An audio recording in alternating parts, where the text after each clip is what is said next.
नमस्कार दोस्तों, आप सभी का स्वागत है। चलिए आज हम नंबर सिस्टम चैप्टर को आगे बढ़ाते हैं और कुछ प्रश्न हल करके देखते हैं। तो सबसे पहले हम भाग की लंबी विधि पर आधारित प्रश्न हल करके देखते हैं। तो जब हम भाग की क्रिया करते हैं तो उसके टर्म्स को क्या क्या बोलते हैं यह पहले जान लेते हैं। तो जिस संख्या को हम भाग देते हैं वह भाज्य या डिविडेंड कहलाता है, और जिस संख्या से भाग देते हैं वह भाजक या डिविजर कहलाता है। भाग की क्रिया से जो फल हमें प्राप्त होता है वह भागफल या कोसेंट कहलाता है, और यदि वह संख्या पूरा पूरा भाग ना जाए अर्थात कुछ बच जाए तो वह शेष या रिमाइंडर कहलाता है। इसे एक एग्जाम्पल के साथ देखते हैं। जैसे कि यदि मैं 17 को 5 से भाग दूं तो 5 तिया 15 और बच जाएगा क्या, 2। तो इस प्रकार यहाँ पर 17 जो है भाज्य कहलाएगा, 5 भाजक, 3 भागफल और 2 शेष फल कहलाएगा। तो भाग की क्रिया से एक सूत्र बनता है, तो इस सूत्र को याद रखेंगे दोस्तों। भाज्य बराबर भाजक गुणा भागफल धन शेषफल। इसी सूत्र का उपयोग करके प्रश्नों को हल किया जाएगा। तो dividend equal to divisor into quotient plus remainder. तो चलिए इस सूत्र पर आधारित कुछ प्रश्न हल करके देखते हैं। तो पहला प्रश्न है, भाग की एक क्रिया में भागफल 403, भाजक 100 तथा शेष 58 है, तो भाज्य कितना होगा। अब भाज्य निकालने के लिए हम क्या करेंगे दोस्तों, इस सूत्र पे हम जो जो मान दिया है उसको रख देंगे। तो सूत्र क्या है हमारा, भाज्य बराबर भाजक गुणा भागफल धन शेषफल। तो क्या क्या दिया है यहाँ पर, भागफल दिया है 403, भाजक दिया है 100 और शेष दिया है 58। तो इस प्रकार इसे हम हल करेंगे तो हमें भाज्य प्राप्त हो जाएगा। तो 100 का 403 से गुणा होगा तो क्या प्राप्त होगा, चूंकि 2 शून्य लगा है इसलिए सीधे सीधे हम लिख देते हैं 403 और 2 शून्य प्लस 58। अब इसे जोड़ेंगे तो क्या प्राप्त हो जाएगा, 40,358। इस प्रकार हमें भाज्य प्राप्त हो गया 40,358।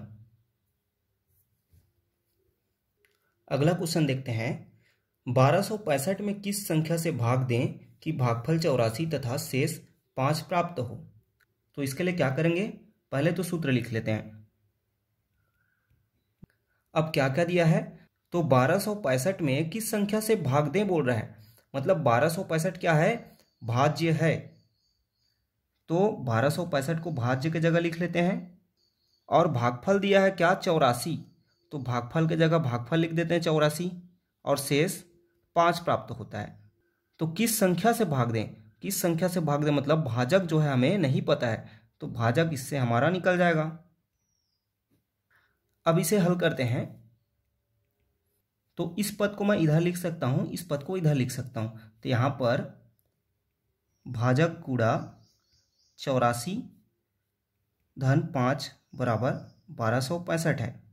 अब यहां से मैं 5 को पहले इधर ट्रांसफर करूंगा तो क्या हो जाएगा, 1265 ऋण 5, और इधर क्या बचेगा, भाजक गुणा 84। 1265 में 5 घटेगा तो क्या आएगा, 1260। अब इस भाजक गुणा 84 से 84 को इधर ट्रांसफर करेंगे तो क्या होगा, ये भाग में चले जाएगा। तो 84 भाग में चले जाएगा और इधर क्या बचेगा, भाजक। अब इसे भाग करते हैं, तो इसे 12 से भाग करके देखते हैं। तो 12 सत्ते 84, 12 एकम 12, 12 शून्यम शून्य और 12 पंछे 60। अब फिर इसे 7 एकम 7 और 3 बचेगा तो 35, 7 पंछे 35। इस प्रकार से हमें भाजक क्या प्राप्त हो गया, 15 प्राप्त हो गया। तो इस प्रकार से प्रश्न आप बना लेंगे। अगला प्रश्न है, 4000 में से कौन सी छोटी संख्या घटाई जाए कि शेष बची संख्या 19 से पूर्णतः विभाजित हो जाए।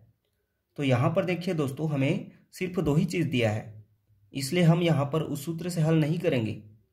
तो यहाँ पर सबसे पहले हम 4000 को 19 से भाग देकर देखेंगे।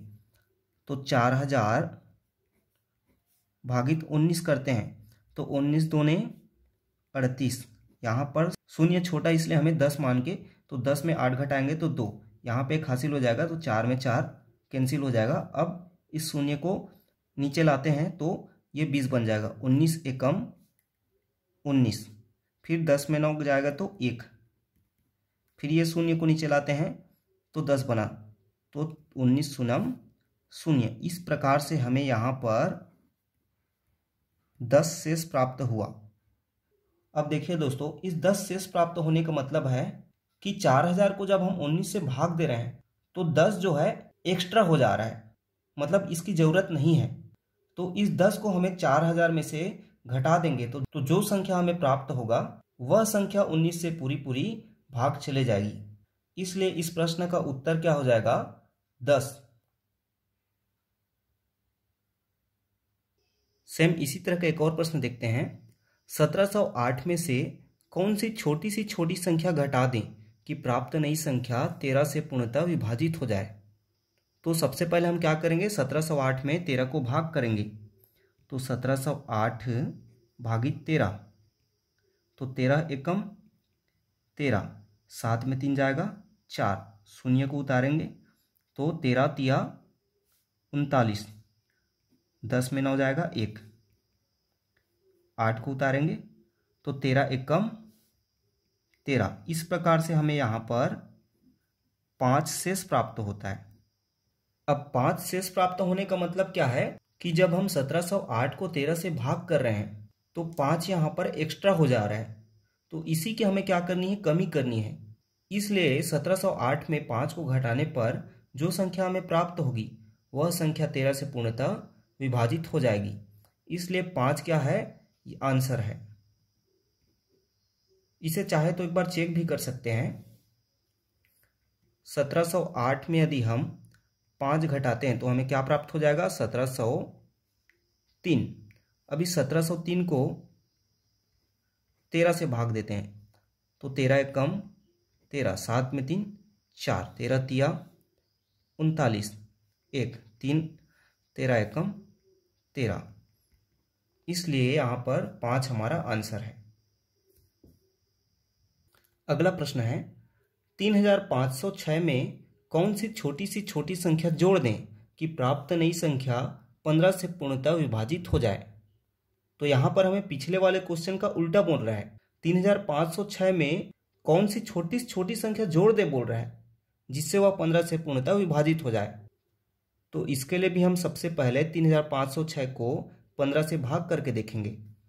तो 3506 भागित 15, तो 15 दूनी 30, यहाँ पर हमें 5 प्राप्त होगा, 0 उतारते हैं तो 15 तिया 45, फिर 5 6 को उतारते हैं 15 तिया 45, 6 में 5 1, 5 में 4 1। इस प्रकार यहाँ पर हमें 11 शेष प्राप्त हुआ।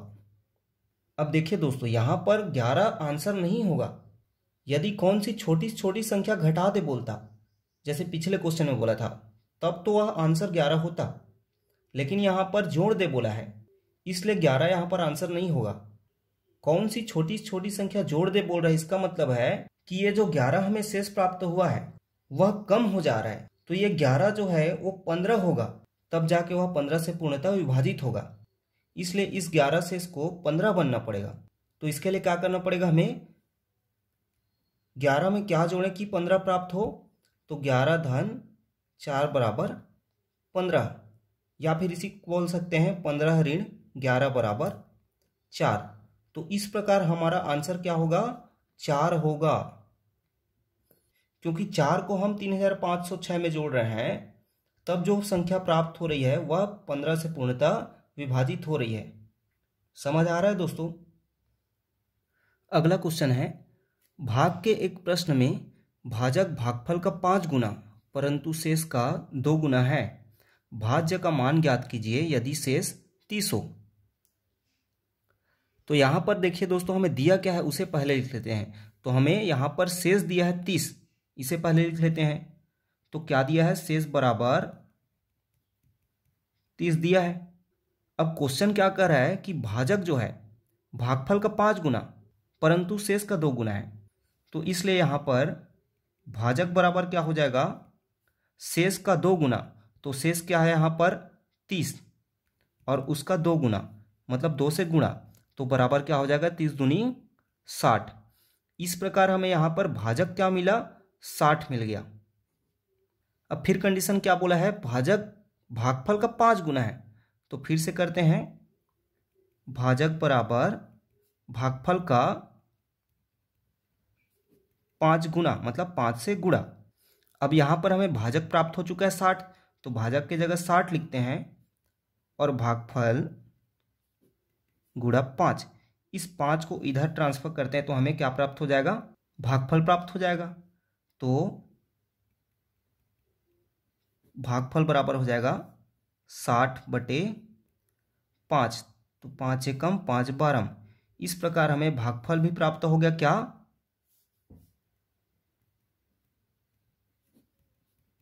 12। अब क्वेश्चन देखिए, हमें यहाँ पर पूछा क्या है, भाज्य पूछा है। तो अब हमें भागफल, भाजक और शेष तीनों प्राप्त हो चुके, तो हम सूत्र में अब रख सकते हैं। तो भाज्य बराबर भाजक गुणा भागफल धन शेष बराबर क्या हो जाएगा, भाजक दिया है 60, भागफल कितना है 12 और शेष 30, तो 12 शून्यम शून्य और 12 छक्के 72 धन 30। इस प्रकार से हमें 750 भाज्य प्राप्त हो जाएगा।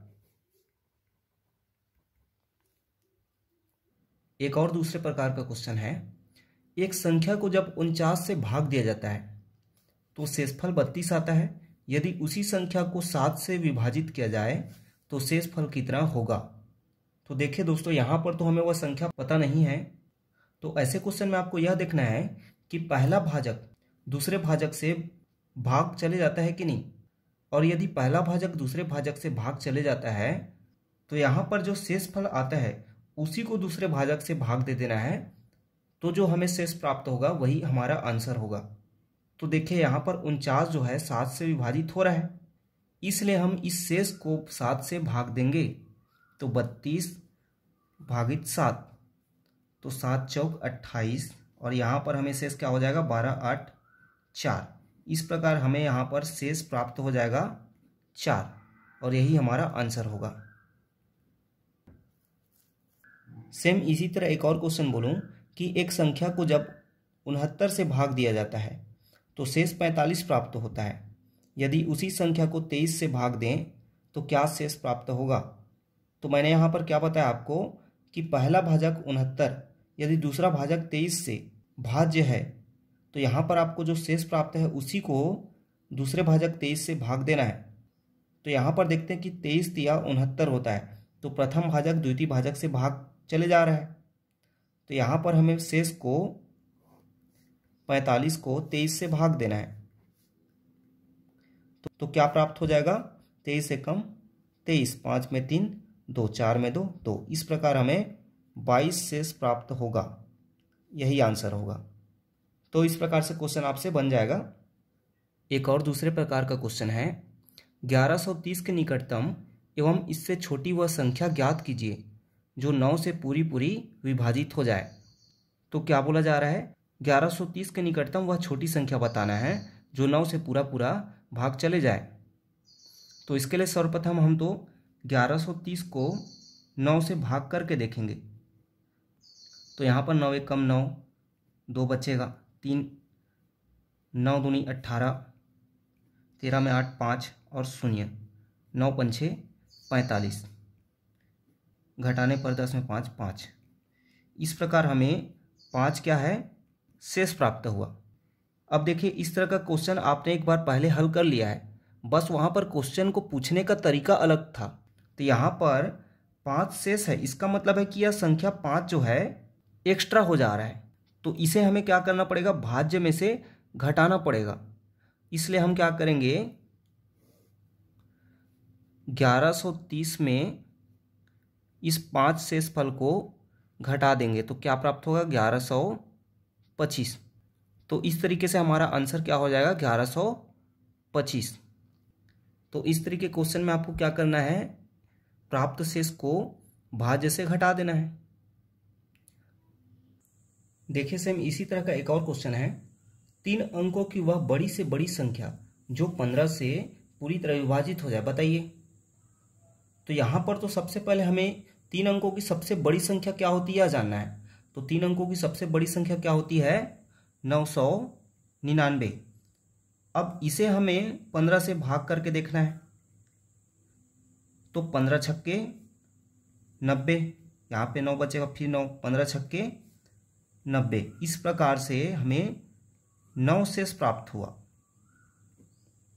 इसका मतलब है कि 3 अंकों की सबसे बड़ी संख्या क्या है, 999। तो यह जो है 15 से पूरा विभाजित नहीं हो रहा है, इसमें 9 शेष बच जा रहा है। तो इसलिए हमें क्या करना है, इस 999 पर 9 की कमी करनी है, मतलब 9 घटाना है। तो हमारा आंसर क्या हो जाएगा, 999 ऋण 9 बराबर 990। इस प्रकार हमारा 3 अंकों की सबसे बड़ी संख्या 990 है, जो 15 से पूर्णतः विभाजित हो जाएगा। अगला क्वेश्चन है, 2936 के निकटतम और इससे बड़ी संख्या ज्ञात कीजिए जिसे 12 से भाग देने पर पूर्णतः विभाजित हो जाए। तो यहां पर भी आपको सबसे पहले 2936 को 12 से भाग देना पड़ेगा।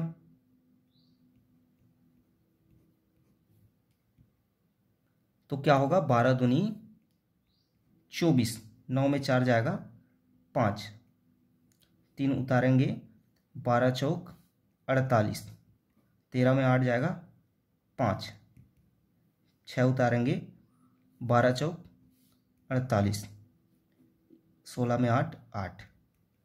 इस प्रकार यहाँ पर हमें 8 शेष प्राप्त हुआ। अब देखिए क्वेश्चन क्या बोल रहा है, 2936 के निकटतम और बड़ी संख्या। तो बड़ी संख्या बोला है, मतलब ये 8 जो है हमारा कम हो जा रहा है। तो यहाँ पर 8 के बजाय यदि 12 आए तब वह 12 से विभाजित होगा। तो इस 8 को 12 बनाने के लिए हमें और कितना चाहिए, 4 चाहिए, क्योंकि 12 में 8 घटा दे तो क्या प्राप्त होता है, 4। इसलिए हम क्या करेंगे, इस 4 को 2936 में जोड़ेंगे। तो जो संख्या प्राप्त होगी वह 12 से पूर्णतः विभाजित हो जाएगी। तो 6 4 10, 3 1 4, 9 2। इस प्रकार 2940 क्या होगा, फाइनल हमारा आंसर होगा। देखिए फिर एक बार क्या बोला मैं, यहां पर 8 शेष बच रहा है, मतलब ये 8 क्या है, कम हो जा रहा है। यहां पर 8 की जगह क्या 12 आएगा, तब यह 12 से विभाजित होगा। तो इस 8 को 12 बनाने के लिए क्या हमें 4 की जरूरत पड़ रही है। तो इस 4 को हमें क्या कर देना है, 2936 से जोड़ देना है। तो 2940 हमारा आंसर हुआ। देखिए इसी तरह का एक और क्वेश्चन, 3 अंकों की वह छोटी सी छोटी संख्या ज्ञात कीजिए जो 12 से पूर्णतः विभाजित हो जाए। तो यहां पर सबसे पहले आपको क्या पता करना है, 3 अंकों की सबसे छोटी संख्या। तो 3 अंकों की सबसे छोटी संख्या क्या होती है, 100 होती है। अब इस 100 को हमें 12 से भाग करना है। तो 12 अट्ठे क्या होता है, 96। तो यहां पर हमें 4 शेष प्राप्त होगा। अब देखिए 3 अंकों की सबसे छोटी संख्या 100 है, वह तो 12 से पूर्ण भाग नहीं हो रहा है, 4 एक्स्ट्रा हो जा रहा है। यदि हम इसमें 4 की कमी करेंगे तो 96 हो जा रहा है, मतलब वो 2 अंकों की बन जा रहा है। तो यहां पर हमें क्या करना पड़ेगा, इस शेष फल में जो 4 प्राप्त हुआ है यहां पर 12 आना होगा, तब वह 12 से विभाजित होगा। तो इस 4 को 12 बनाने के लिए हमें और कितने की जरूरत पड़ रही है, तो 8 की जरूरत पड़ रही है। इसलिए हमारा आंसर क्या हो जाएगा, इस 8 को 100 में जोड़ना पड़ेगा। इस तरह 108 हमारा सबसे छोटी संख्या होगा जो 12 से पूर्णतः विभाजित होगा। चलिए अगला क्वेश्चन देखते हैं। 2 संख्याओं का गुणनफल 845 है। बड़ी संख्या में छोटी संख्या से भाग देने पर भागफल 5 प्राप्त होता है। तो वे संख्याएं ज्ञात कीजिए। अब देखिए यहाँ पर हमें संख्याएं नहीं दिया है, तो क्या करना पड़ेगा, हमें उन संख्याओं को चर राशि में मानना पड़ेगा। तो इसलिए हम माना बड़ी संख्या को x मानते हैं और छोटी संख्या को y मानते हैं। अब पहला कंडीशन बोल रहा है कि दोनों संख्याओं का गुणनफल 845 है, तो दोनों संख्या में x और y का गुणनफल 845 होगा, तो इसलिए x और y का गुणनफल हो जाएगा 845। ये हमारा पहला समीकरण प्राप्त हुआ। अब क्या बोल रहा है कि बड़ी संख्या में छोटी संख्या को भाग देने पर 5 भागफल प्राप्त होता है। तो बड़ी संख्या क्या है x, इसमें छोटी संख्या को भाग देते हैं तो हमें 5 भागफल प्राप्त होता है। इस y को इधर ट्रांसफर करेंगे तो क्या हो जाएगा, x बराबर 5y। ये हमारा दूसरा समीकरण प्राप्त हुआ। तो ऐसे प्रश्न को जहाँ पर संख्याएं नहीं दी हैं वहाँ पर x y मानकर ही और समीकरण बनाकर ही हल किया जाता है। अब चूंकि यहाँ पर x का मान 5y प्राप्त हो चुका है, तो इस x के मान को समीकरण 1 में रख देते हैं। तो x का मान क्या है 5y और गुणा y बराबर 845। अब यदि इस 5 को हम इधर ट्रांसफर करेंगे तो क्या हो जाएगा 845/5, और यह बचेगा y और y का गुणा होकर क्या हो जाएगा y²। यह हो जाएगा 5 एक कम 5, 5 छक्का 30 और 5 निया 45।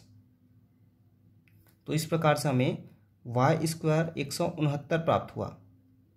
तो y का मान क्या प्राप्त हो जाएगा, ये घात हटेगा तो इस पे लग जाएगा, तो 169 का वर्गमूल क्या होता है 13। इस प्रकार हमें यहाँ पर y का मान 13 प्राप्त हुआ, मतलब छोटी संख्या प्राप्त हो गई। अब इस y के मान को समीकरण 2 में रखते हैं तो हमें x का मान प्राप्त हो जाएगा। तो समीकरण 2 से x बराबर 5 गुणा y का मान मतलब 13, तो 13 पंछे 65। इस प्रकार हमें x का मान भी प्राप्त हो गया। अतः वे संख्याएं कौन कौन सी हैं, बड़ी संख्या 65 और छोटी संख्या 13।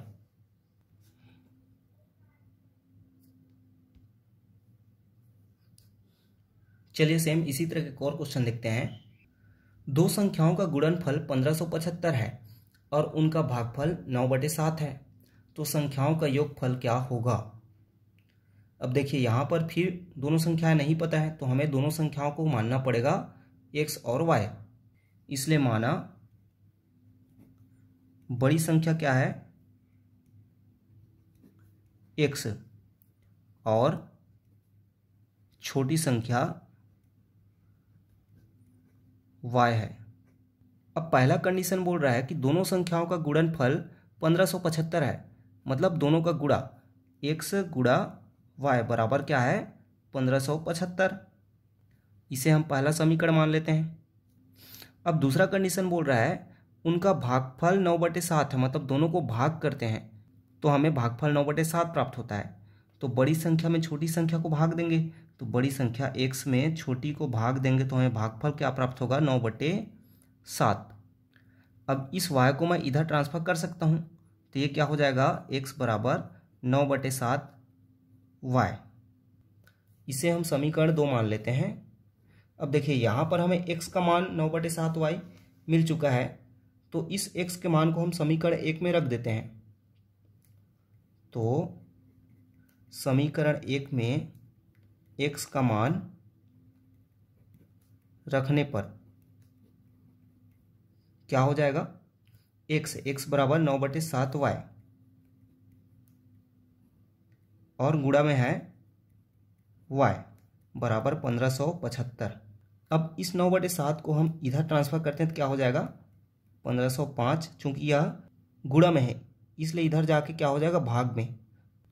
और यहाँ पर याद रखिए जब हम ऐसे भिन्नों को ट्रांसफर करते हैं तो उसे हम गुणा में लिखते हैं और संख्याओं को पलट देते हैं, मतलब 7/9 हो जाएगा। और यह y गुणा y होके क्या हो जाएगा y²। अब इसे भाग करते हैं तो 9 एक कम 9, 9 एक कम 9, 6 बचेगा 7, 9 सत्ते 63, 4 बचेगा, 9 पंछे 45। तो 7 गुणा 175 करने पर क्या प्राप्त हो जाएगा? 7 पंछे 35, 7 सत्ते 49, 7 एकम 7, 7 5 12। अब चूंकि y की घात 2 को हटाएंगे तो यह 1225 का वर्गमूल हो जाएगा, और 1225 का वर्गमूल होता है 35। इस प्रकार हमें y बराबर 35 प्राप्त हुआ। अब चूंकि y एक संख्या प्राप्त हो चुका है तो इस y का मान को हम समीकरण 2 में रखते हैं तो x का मान प्राप्त हो जाएगा। तो समीकरण 2 में रखने पर क्या हो जाएगा? x बराबर y का मान 35। तो 7 से कम 7 पंछे 35 और 9 पंछे 45। इस प्रकार x का मान 45 प्राप्त हो जाएगा। तो यहाँ पर हमें वे दोनों संख्याएं x और y 45 और 35 प्राप्त हो चुकी हैं। तो हमें प्रश्न में पूछा गया है कि दोनों संख्याओं का योगफल क्या होगा। तो वे दोनों संख्याएं कौन कौन सी हैं? 45 और 35। इसलिए दोनों संख्याओं का योग क्या हो जाएगा? 45 धन 35 80। क्या प्राप्त होगा? 80।